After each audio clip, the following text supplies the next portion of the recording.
हम भारत में विदेशी टीवी चैनलों को आज देखते हैं, तो जितने भी विदेशी टीवी चैनल हैं, जैसे स्टार प्लस आया है, CNN है, ATN है, प्राइम स्टार है, प्राइम स्पोर्ट्स है, वगैरह वगैरह, इन सभी टीवी चैनलों पर कुछ सीरियल्स आते हैं और उन सीरियलों को भारतवासी देखते हैं और दिखाते भी भारतवासी हैं, लेकिन उनके प्लॉट सभी अमेरिका और यूरोप से आते हैं।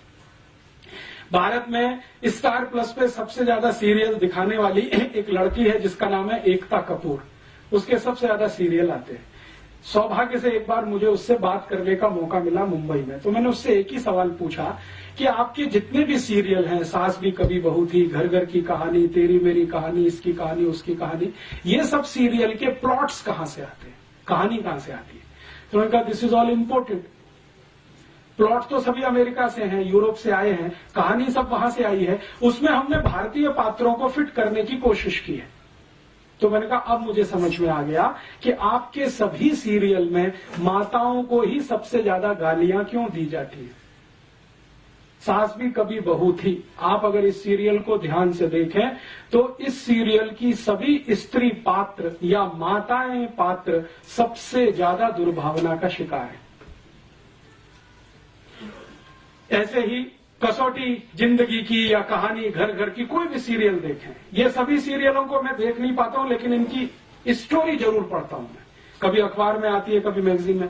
तो उन सब सीरियलों में एक माता दूसरे के खिलाफ षड्यंत्र कर रही है, दूसरी तीसरे के खिलाफ, तीसरी चौथी के खिलाफ, ननद भाभी के खिलाफ, भाभी ननद के खिलाफ, माता जो है किसी और के, इसी तरह के षड्यंत्र षड्यंत्र षड्यंत्र माताओं के बीच में सबसे ज्यादा, पुरुषों में कुछ कम, क्योंकि ये सब इंपोर्टेड प्लॉट्स हैं, यूरोप से आए हैं हमें, तो वहां तो माता तो कुछ है नहीं, तो उसके खिलाफ षड्यंत्र भी हो तो कोई महत्व की बात नहीं। यहां तो बहुत कुछ उसी पर निर्भर है, लेकिन हमने चूंकि आयातित किया हुआ है, उसको हिंदुस्तान का थोड़ा मिर्च मसाला लगा के पेश किया हुआ है, तो सभी सीरियल उसी तरह के दिखाई देते हैं स्टेशन।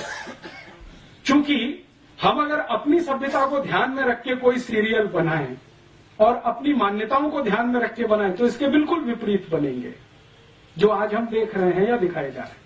अच्छा, मैंने जब इनको कहा कि एकता कपूर को कि आप कोई भारतीय मान्यताओं के आधार पर भी, तो उनका आप प्लॉट बना के दे दीजिए, हमारी दिमाग में तो आता नहीं है, क्योंकि हमने तो जो पढ़ा लिखा है वो सब कुछ इसी तरह का है, मॉडर्निज्म का, यूरोपियनिज्म का, अमेरिकनिज्म। एकता कपूर यूरोप में पढ़ के आई है, थोड़े दिन अमेरिका में रह के आई है, तो वो कहती है कि ज्यादा कुछ हम जो देखते रहे वो यहाँ पे बनाते हैं।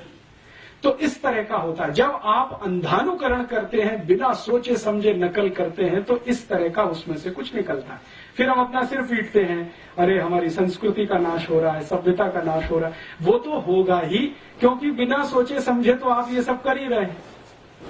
कोई विचार तो होता नहीं, कोई बहस तो होती नहीं, कोई मुहाविसा तो होता नहीं इस देश में, ऐसे ही चलता जाता है।